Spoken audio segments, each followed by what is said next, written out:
beloved son, and to the entire Kirk family, we know that no words can ever be enough to fill the void he leaves behind. That's a void that just can't be filled. But I hope the extraordinary outpouring of emotion over these past 11 days has comforted you with the knowledge that your son brought more good and love into this world in his 31 short years than most people, even very, very successful people, can bring in a lifetime.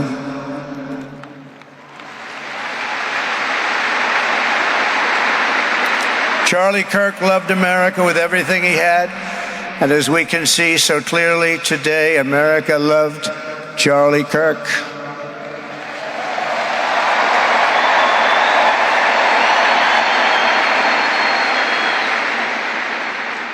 And he could always draw a big crowd. Look at this today. Look at what's gone on. This is a big crowd.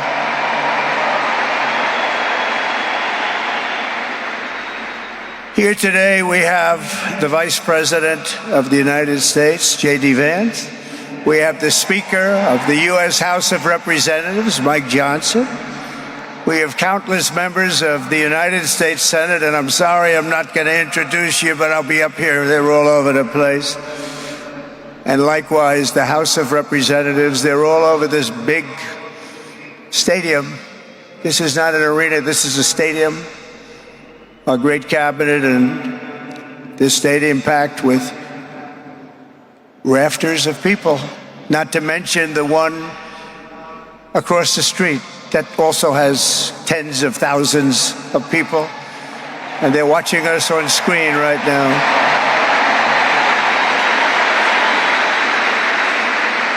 And I'm sorry we couldn't get you in. If anybody would like to give up your seat, please walk across the street. But this is like an old-time revival, isn't it? An old-time revival.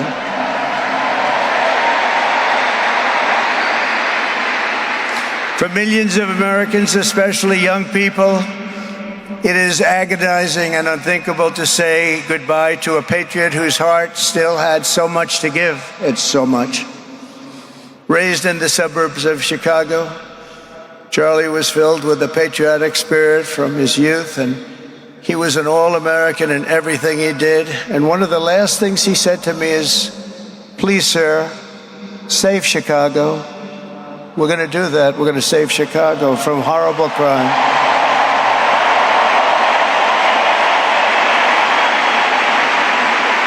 In high school, he was the quarterback of the football team and the captain of the basketball team. He was a good athlete. A lot of people don't know that about Charlie. He was an Eagle Scout who spent his school lunch breaks listening to another champion for liberty, somebody that he greatly admired, Rush Limbaugh.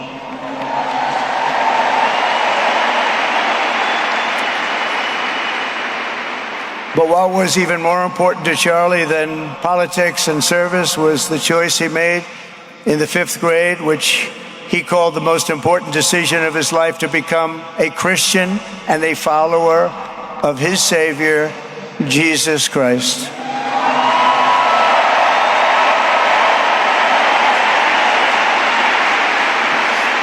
Inspired by faith and his love of freedom, Charlie did something remarkable when he was just 18 years old. On the advice of a mentor who told him to put off going to college because he was doing so well, he devoted his life to converting young people to the conservative cause. How did he do? Take a look. How did he do?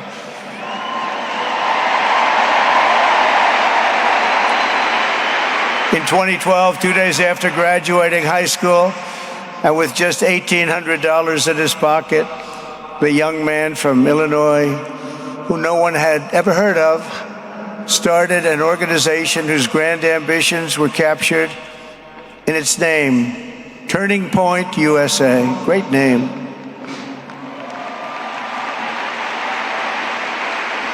And I have a feeling it's going to be bigger and better than ever before. Does that make sense? It's going to be bigger and better than ever before. Look at what's happening.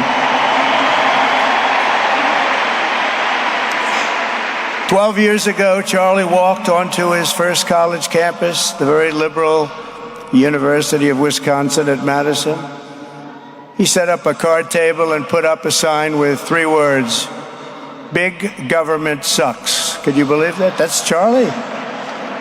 That day, Charlie talked to every student who approached him, most of whom were probably quite a bit older than he was. Finally, after many hours, he found the first ever turning point chapter leader.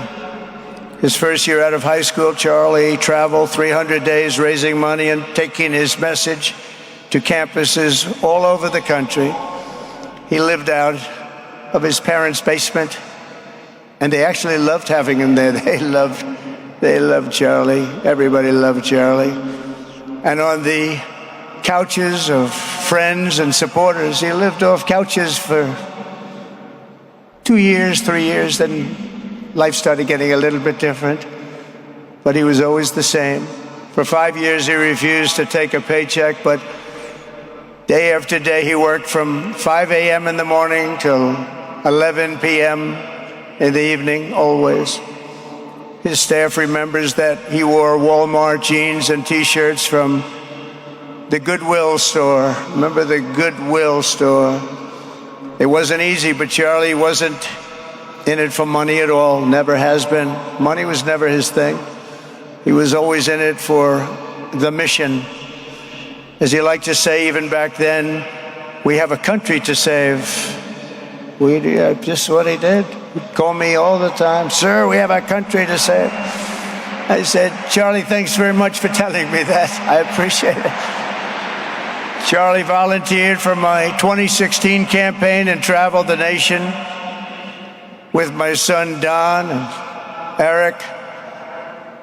I got to know him very well and saw immediately that Charlie was actually a master builder of people.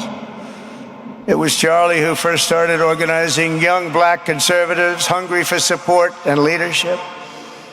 It was Charlie who stood up for persecuted Christians and Jews on college campuses.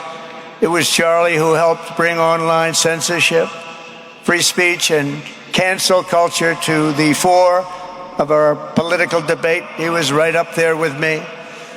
It was Charlie who helped unite MAGA, and you know what MAHA is? That's right, Make America Healthy Again. And tomorrow we're going to have one of the biggest announcements, really medically, I think, in the history of our country. We're going to be doing it with Bobby and Oz and all of the professionals. I think you're going to find it to be amazing. I think we found an answer to autism. How about that? Autism. Tomorrow, we're going to be talking in the Oval Office in the White House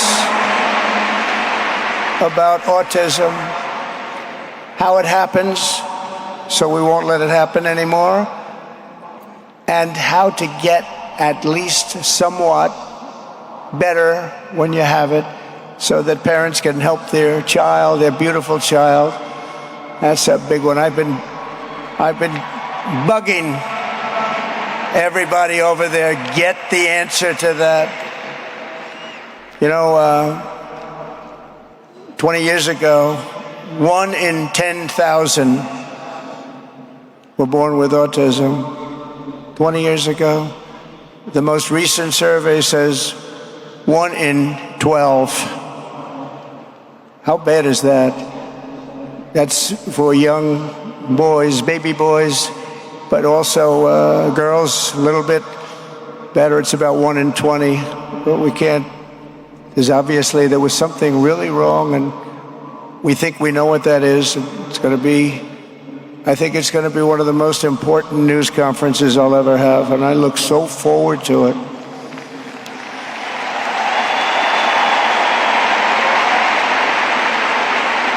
And you know who else looked forward to it? Because he knew. I'd tell him a little bit about what was going on. Was Charlie. He would have been front row center, believe me. We'll be missing him tomorrow. It was such a big deal for him, too. He brought together Donald Trump, Bobby Kennedy, right here in the great state of Arizona 1 year ago. Remember that? What a night, what a day that was. And it was Charlie who was among the first to speak to me about a man from Ohio by the name of J.D. Vance. Have you ever heard of him? He's doing a good job.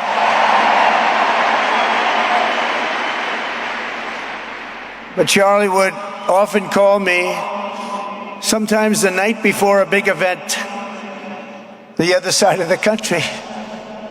And he'd ask me, he'd say, do you think you could come and speak at the event? The following day, right? I'd say, Charlie, I'm the president of the United States. You want me to travel 4 hours by plane? And you know, sometimes I did it.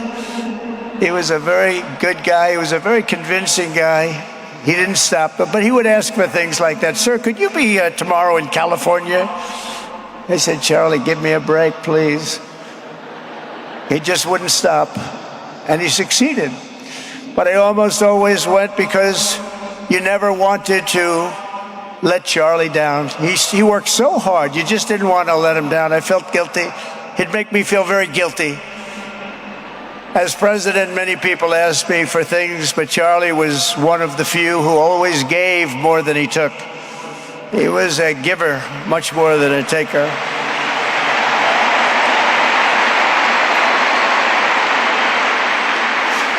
And no matter how big Charlie became, no one was too small for him to notice. He was good to everybody. Didn't matter